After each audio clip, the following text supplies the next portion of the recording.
Okay, good afternoon, everyone.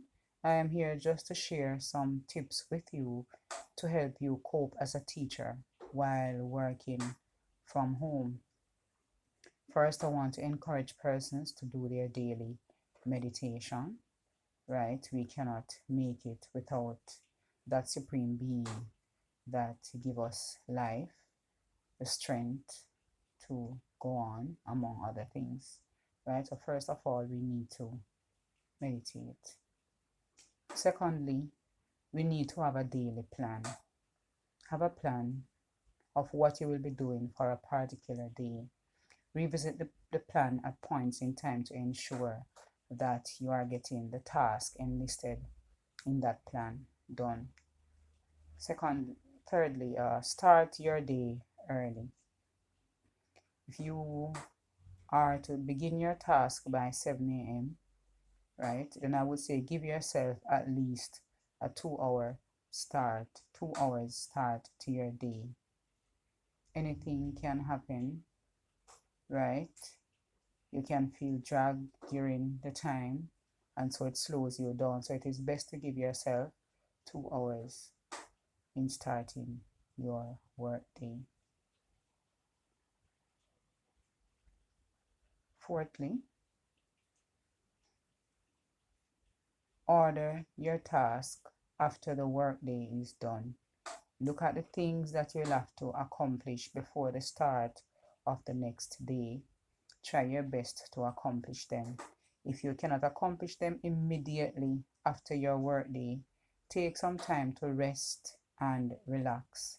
It's okay to go get a nap shortly after your workday has ended, right? And thereafter getting that short nap, then you will feel revitalized in order to continue working probably up to 10 or 11 in the night. Then you go to get your rest, right? You do not have to sit up so late. However, if you do get a nap, like say you go to your bed from 6, you get up back by about 9 or 8, right? Then at least you have already gotten 2 hours of rest, right? So then you can go ahead and do some of those things that you need to get done before the start of the other day.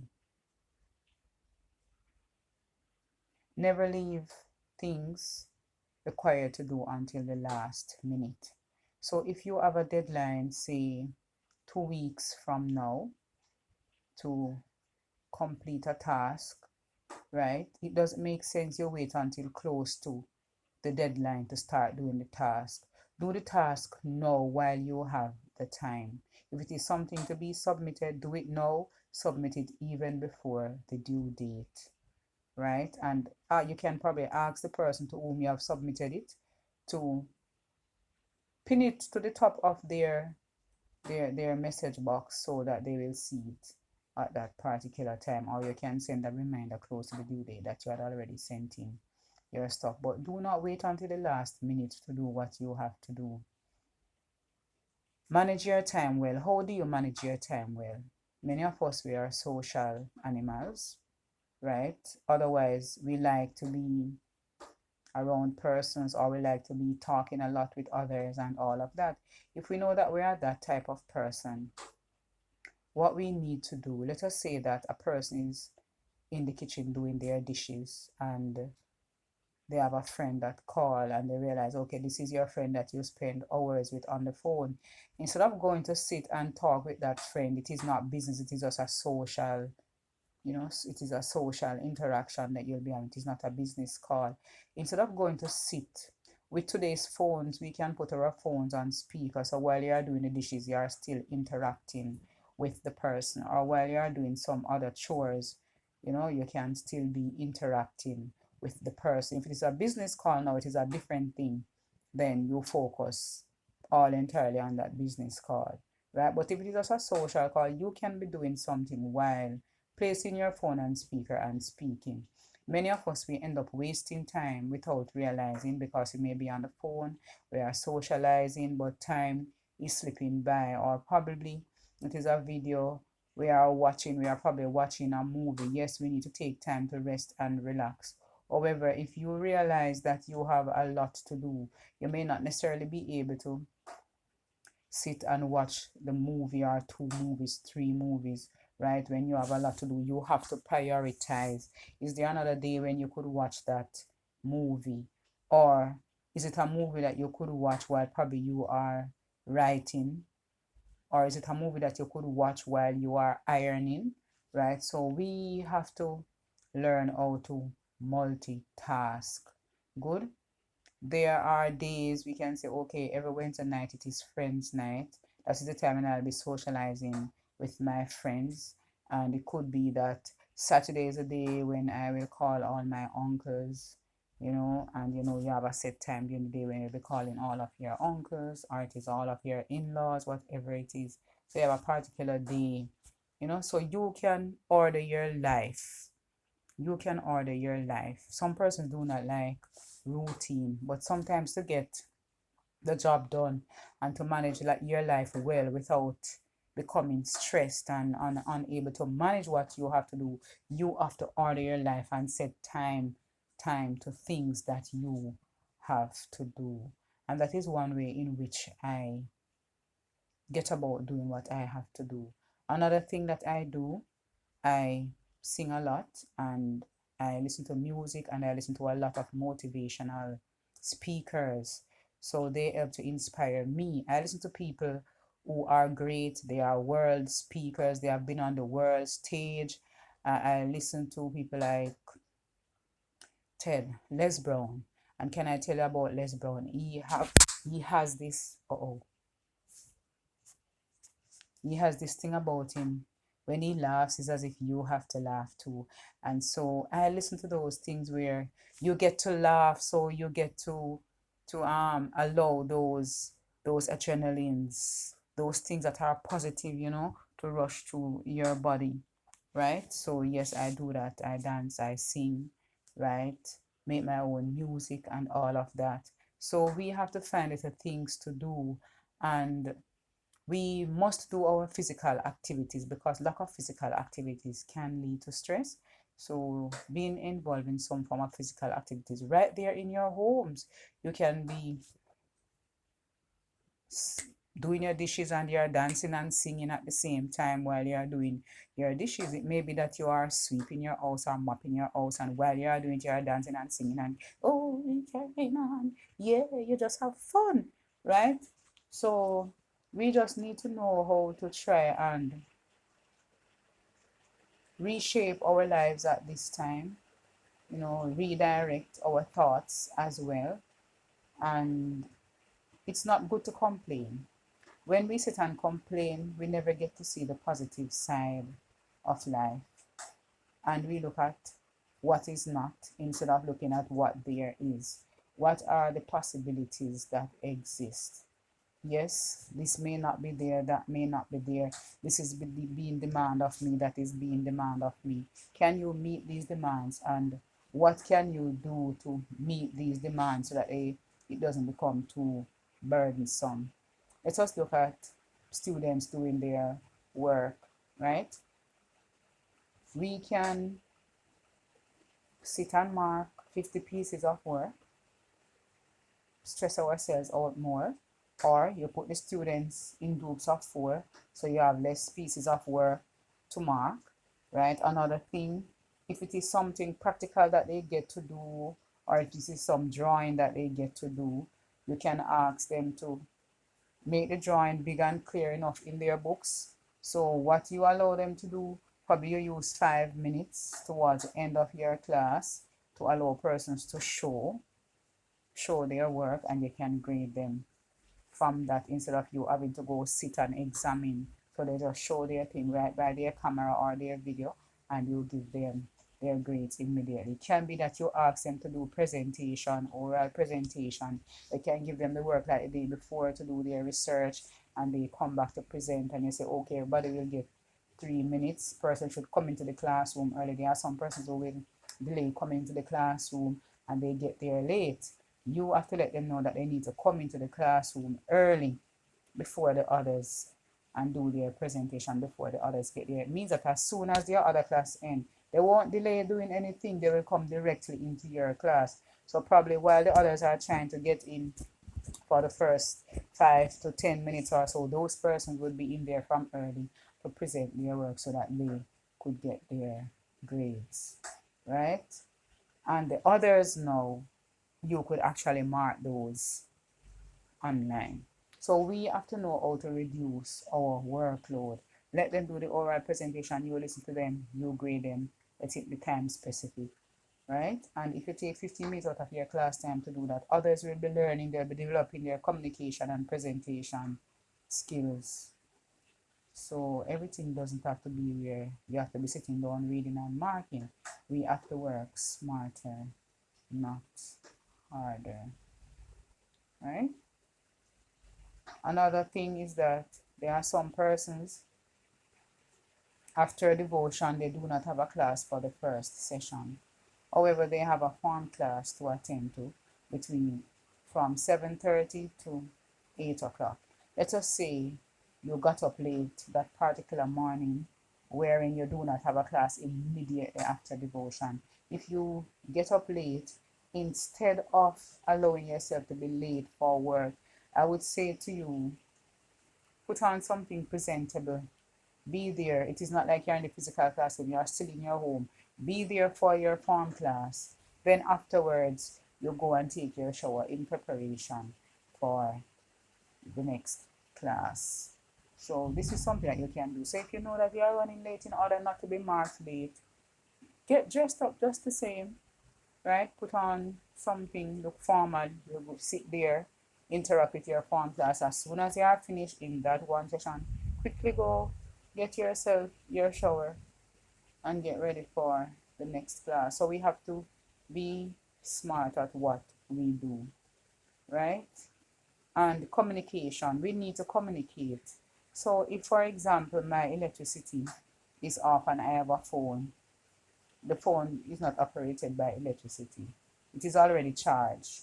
If it is already charged, get your phone out. And as a matter of fact, we should try to check our batteries from time to time. Check the level of charge on our devices from time to time because electricity can go for an extended period of time. So what we need to do is constantly check these things, right, to ensure that we are topping up on the battery power, right, of these devices. So if for anything an electricity goes, you can call one or two persons from within your form that you are working. So if you're a third form teacher, you call one of the teachers or you call your supervisor to say, I do not have any electricity, hence I may not necessarily be in my form class at the time and I'm supposed to be. You call your grade supervisor and let your grade supervisor know. If you do not have credit, send a please call me to your supervisor, right? Or send a please call me to your close friend. Tell it to your close friend, right? And let your close friend call the supervisor or your HOD on your behalf to report the matter or send an email on your behalf, right? So we have to be ahead of the game. You know, I associate myself with older folks, who I consider to be very intelligent, very experienced. And there's a reverend, you know, he's a doctor in the field of theology.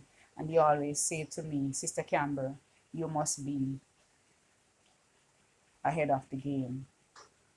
Be ahead of the game. And how are you going to be ahead of the game? If I have a challenge, I don't sit there with my challenge.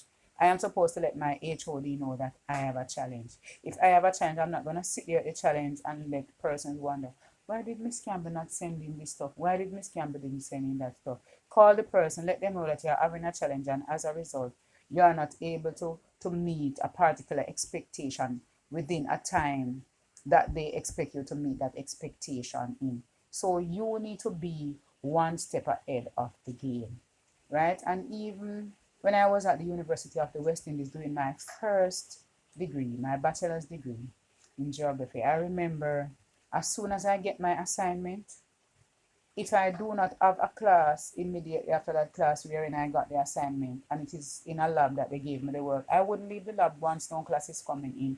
I would stay in and start my assignment. I wouldn't leave it until another day. I would start it immediately once I have the time. And I remember some of the lab lecturers were there, rooms or station close by, and they would say, Cheryl, you're still here? And I say, yes, I'm doing my assignment. And they say, oh my word, you know. And I was admired for that attitude that I had, particularly in the geography department, because we had a computer lab in the geography department at the time. So as soon as I get my assignments, I would start doing them immediately before leaving that area. And it's the same thing. I used to live in the library. I didn't have textbooks. I wasn't able to afford textbooks at the time. And so what I did, I virtually live in the library. Sometimes I would stay in the library until they say, okay, it is time to close. So you have to go outside at that time, right? And then there's another session wherein someone else comes in and take over, and then you could get back in at that time. So I used to live in the library. You have to make sacrifices in life. Whether it be that you're working for someone or you're your own boss, you have to make sacrifices, right? And I was listening to Les Brown even recently, and in one of his speeches, he was saying, you know, there was a time when he was working, and instead of just working and going home like the others, he started staying behind and do a lot more, and persons were saying, why you are doing that?